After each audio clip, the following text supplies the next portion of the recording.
In May 2011, the disappearance of 27-year-old Lillian Carter aboard the Ocean Mirage cruise ship sent fear and panic through the travel industry.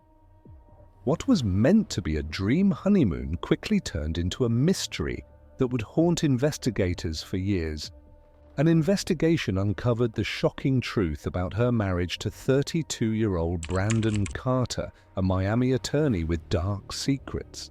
In December 2010, the couple had exchanged vows in an extravagant ceremony, but behind the smiles and champagne toasts, lies and betrayal had already begun to unravel their future.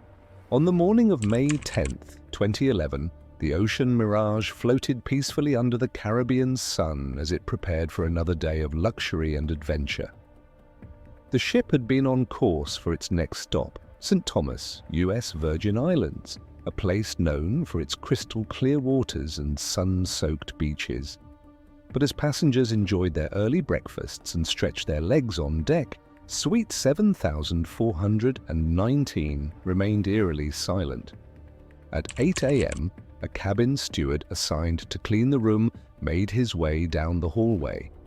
He had already serviced a few rooms that morning, greeted by the usual mess of a honeymoon: suitcases half unpacked, champagne bottles left half empty, the smell of sunscreen lingering in the air.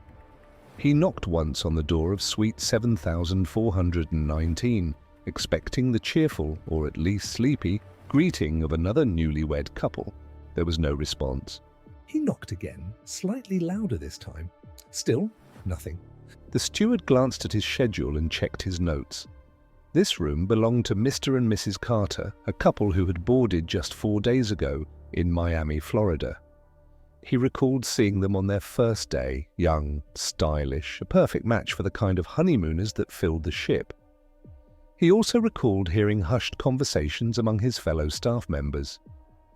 It was said that the couple had not been getting along well, their arguments becoming more noticeable with each passing night. At 8:05 a.m., after receiving no response, the steward hesitated for a moment before pulling out his keycard.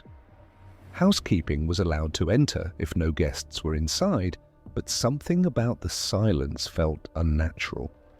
As the lock beeped and the door clicked open, he stepped inside, only to stop cold. The bed was unmade, which was unusual. Even the messiest guests typically left their room in some form of order. A pair of women's sandals were overturned by the door, and a half-full glass of water sat abandoned on the bedside table. But it was the trail of bloodied footprints leading from the bathroom toward the balcony that made the steward's breath catch in his throat. The bathroom sink had streaks of red smudges, as if someone had washed their hands but hadn't fully cleaned them. The glass sliding door to the balcony was open, the morning breeze pushing the curtains inward. At 8:10 a.m., the steward stumbled back out of the room, his pulse racing. He had worked on cruise ships for years, seen his share of drunken injuries, broken glasses, even medical emergencies, but nothing like this. He hurried down the hallway, his heart pounding, and found the nearest security officer. By 8:30 a.m., 3 ship security personnel entered Suite 7419, combing through the room as the steward stood by, watching in stunned silence. Their radios buzzed with chatter, the tension in the air thickening as one of them stepped onto the balcony and peered over the edge. Below, the deep blue ocean stretched endlessly, waves rolling gently in the ship's wake. There was no sign of anyone. At 8:45 a.m., the intercom crackled across the entire ship. The voice was calm but firm, cutting through the morning hum of breakfast conversations and the distant sound of music playing on the deck. Passenger Lillian Carter is missing. If anyone has seen her, please report to the security desk immediately. The announcement sent a ripple of unease through the passengers. Some paused mid-bite at their buffet tables, while others whispered, glancing around to see if anyone knew what had happened. The cruise ship had thousands of people on board, but now one was gone. As the search intensified, security scoured the ship's hallways, restaurants, and open decks.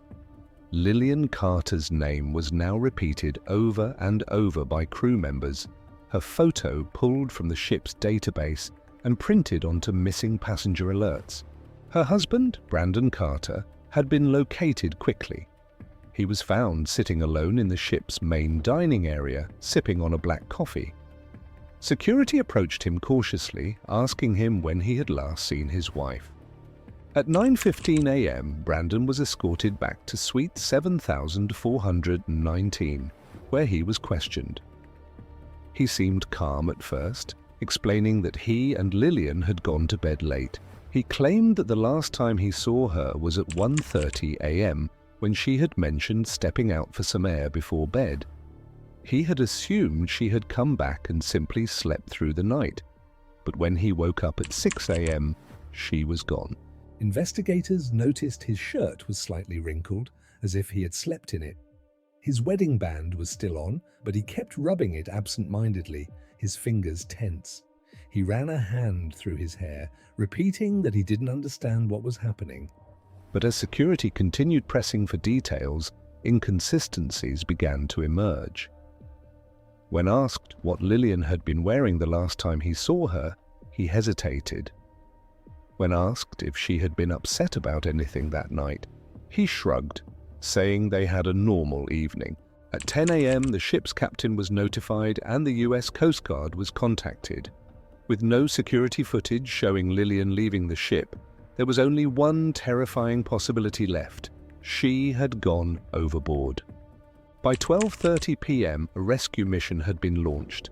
A search and rescue team was deployed, their boats scanning the waters surrounding the ship's route from the previous night. The possibility of finding someone alive after several hours in open waters was slim, but they searched anyway.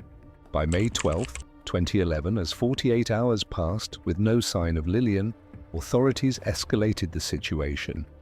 The FBI was called in, and the case was no longer just a missing person report. It was an active investigation.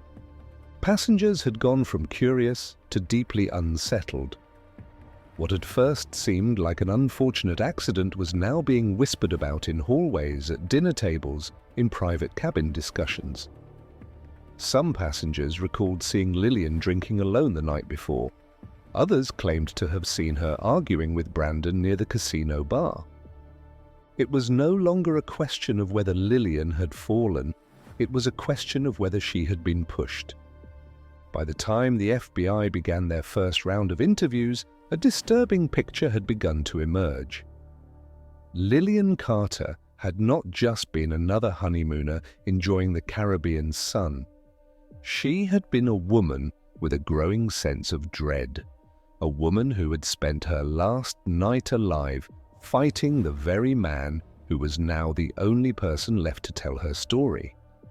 Had she fallen? Had she jumped? Or had something much, much worse happened? The truth would change everything. Lillian Carter had always been the kind of woman who carried an energy that made people feel warm, welcome, like the kind of person who made life brighter just by being in it. She had an infectious laugh, a way of tilting her head when she listened, and a presence that made people naturally gravitate toward her. She had worked in event planning, a field that perfectly suited her outgoing personality and ability to make everything around her seem exciting. Brandon Carter had been different from the start. He was sharp, well-spoken, and successful. A man who exuded confidence in every step he took. As an attorney in Miami, he had built his career on being persuasive, on knowing how to twist a situation to his advantage. His charm had drawn Lillian in, and for a while she had believed she had met the man she was supposed to spend forever with. Their relationship had moved fast. By December 2010, he had proposed in front of family and friends at a lavish holiday party. He had slipped a 2-carat diamond ring onto her finger, and she had said yes, believing their love story was something rare, something built to last. By May 2011, the Ocean Mirage was waiting for them, a honeymoon they had planned for months. It was a 7-day escape, a chance to forget about the world and bask in the start of their new life together. The itinerary had been carefully chosen. The Bahamas, Puerto Rico, the Virgin Islands, all places where the ocean stretched endlessly, where sunsets looked like paintings, where love was supposed to thrive. But within just 4 days, the fairy tale had already started to crack. At first, the tension between them had been subtle. On May 7th, 2011, just 3 days after boarding, the first whispers started among the passengers. People noticed Lillian's sudden change in energy. She still smiled, still made conversation with other guests, but something was off. The light in her eyes had dimmed just a little. The staff had seen it too, the way she hesitated before sitting beside Brandon at dinner, the way her shoulders stiffened when he touched her arm. It was later that night at the Moonlight Casino when the first real public sign of trouble appeared. Guests had gathered around the roulette table, laughter and excitement filling the air. Lillian and Brandon had been there too, at first blending in like any other couple enjoying a night of luxury. But then the atmosphere changed. A hushed, tense conversation began between them. Those who were close enough to witness it saw the shift in Brandon's face. First amused, then irritated, then something sharper. Then it happened. Lillian's hand came up fast, her palm meeting Brandon's cheek with a sharp slap that echoed over the music. Gasps followed, heads turning as Brandon's expression darkened. His jaw tightened, his hands clenched at his sides. But then, in an instant, he smiled again, brushing it off as if it had been a joke, a misunderstanding. He leaned in, whispered something into Lillian's ear, and for a moment it looked like he had regained control. But her face was pale, her eyes wet, and when she turned and walked away, she did not look back. By May 8th, 2011, Lillian was seen drinking alone at the Sunset Bar, staring out over the water. She had been there for hours, her fingers tracing the rim of her glass, her expression distant.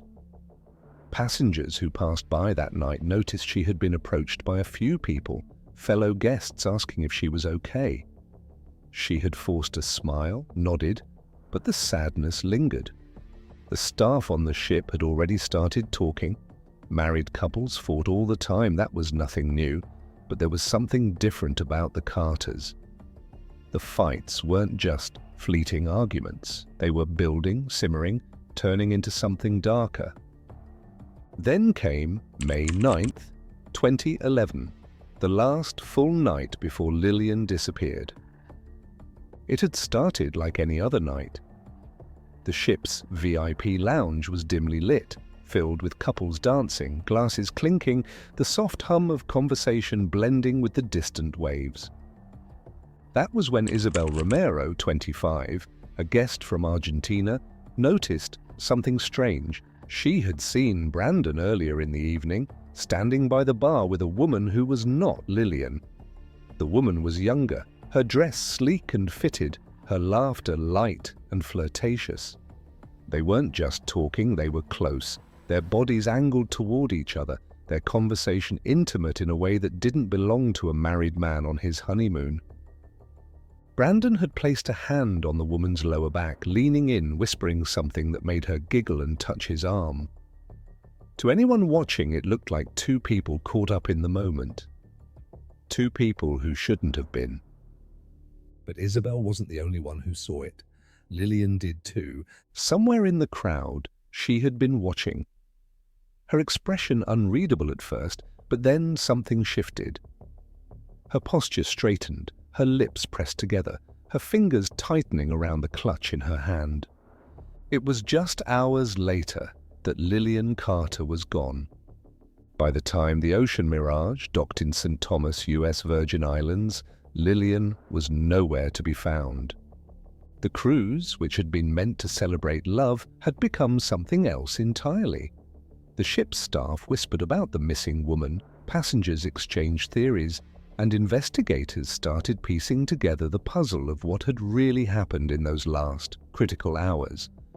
Lillian Carter had boarded the Ocean Mirage as a wife, a newlywed, a woman with dreams of the future, but 4 days was all it took for her fairy tale to become a nightmare. By May 14th, 2011, the luxury of the Ocean Mirage had faded. The soft music that once played in the ship's elegant hallways now felt eerie. The staff, who had once busied themselves serving cocktails and delivering room service, now spoke in hushed voices. Passengers who had come for a dream vacation now found themselves avoiding the lower decks, where the investigation had taken over. Lillian Carter was no longer just a missing woman. She was at the center of something much darker. As the FBI took control of the case, surveillance footage from Deck 7 was retrieved and reviewed frame by frame. Investigators knew that somewhere in the ship's labyrinth of hallways and decks, Lillian's final moments had been captured.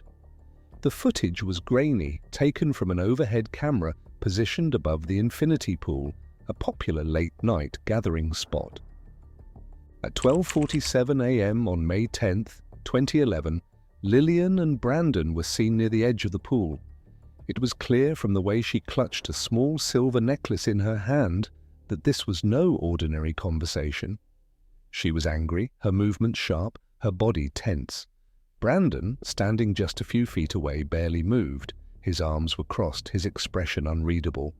Several guests had still been awake at this time, some lingering near the pool, others enjoying their final drinks at the bar. Some later recalled noticing Lillian's distress. Her hands had been shaking.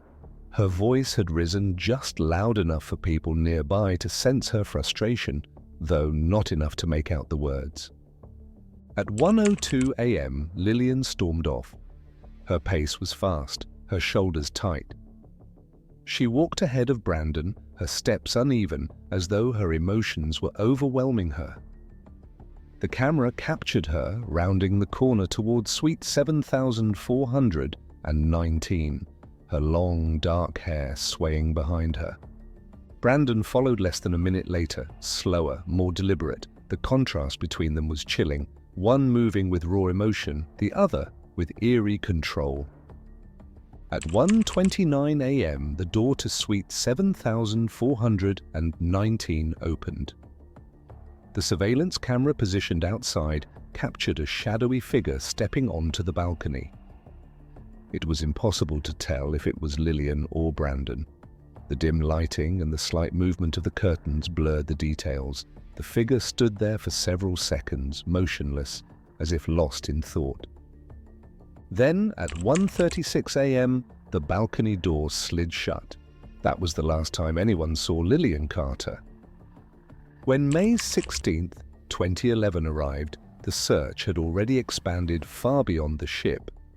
The US Coast Guard had combed miles of ocean with no trace of Lillian. Authorities now focused their attention on the crime scene inside suite 7419. The room told its own story. At first glance, it looked ordinary. The bed was made, the luggage still in place, the window curtains drawn back to reveal a stunning ocean view. But beneath the polished surface, things weren't right. Forensic teams discovered small specks of blood near the balcony railing, not enough to indicate a violent struggle, but enough to raise suspicion. Had she been injured before she disappeared? Or had someone tried to clean up something worse? Then came an even more chilling discovery. Housekeeping logs showed that sometime between 2 a.m. and 3 a.m., someone had stripped the bed. This was highly unusual. Housekeeping staff had not entered the room during this time. There was no reason for the bedsheets to be missing. Who had removed them, and why? As investigators pieced together the evidence, another breakthrough came. Lillian's handbag was found inside the suite, untouched. Inside, a small handwritten note had been carefully folded and tucked away in a side pocket.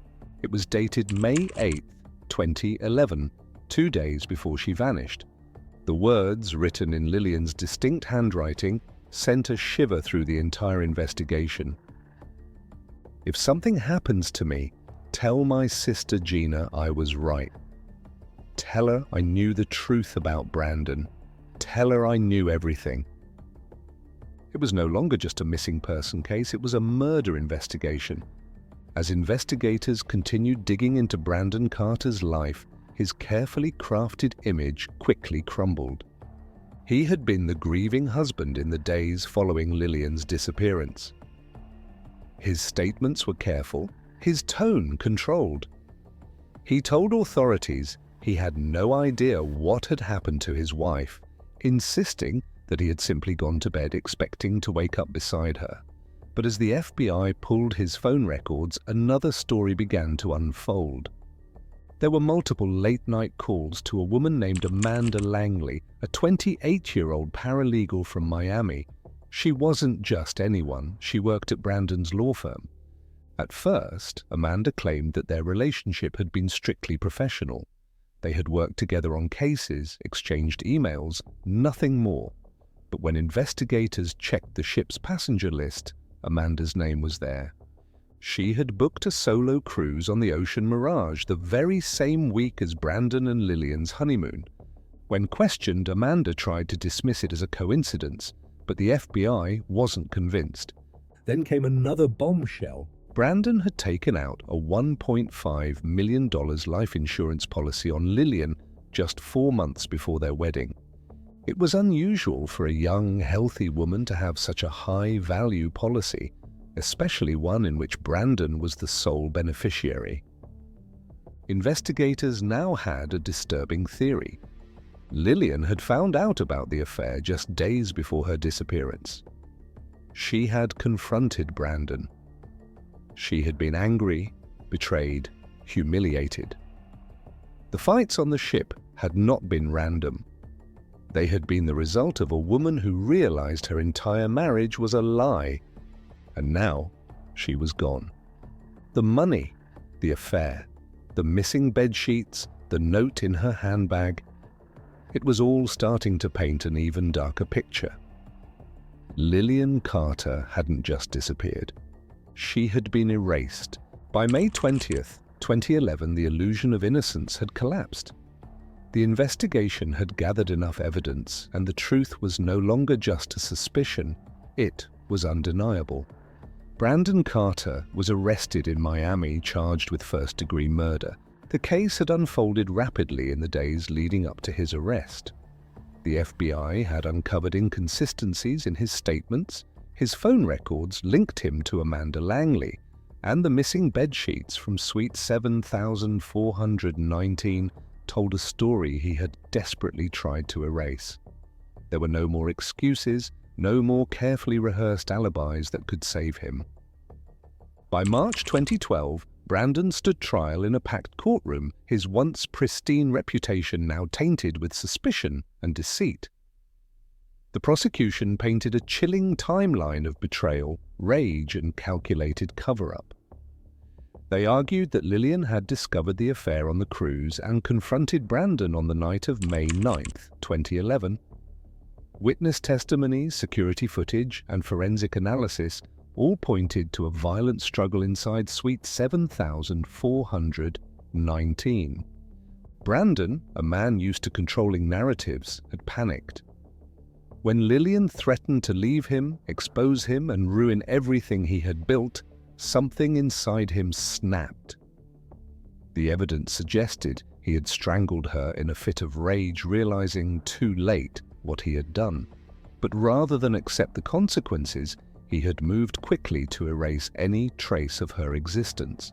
Forensics couldn't prove exactly how he disposed of her body, but the prosecution argued that in those critical hours between 1:36 a.m. and 3 a.m., Brandon had wrapped Lillian's lifeless body in the missing bedsheets, carried her onto the balcony, and pushed her into the dark ocean below. His final deception had been carefully staged. He had cleaned the room, removed the bloodied sheets, and laid in bed as if nothing had happened, waiting for morning to play the grieving husband. But the jury didn't believe him. On March 28, 2012, after only 5 hours of deliberation, Brandon Carter was found guilty. His face remained emotionless as the judge sentenced him to life in prison without parole. Amanda Langley was never charged, but her career was destroyed. Her involvement with a married man who became a murderer was enough to ruin her reputation forever.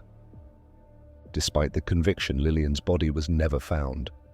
The Ocean Mirage continued sailing, but it carried with it a ghost, a secret never truly laid to rest. What do you think?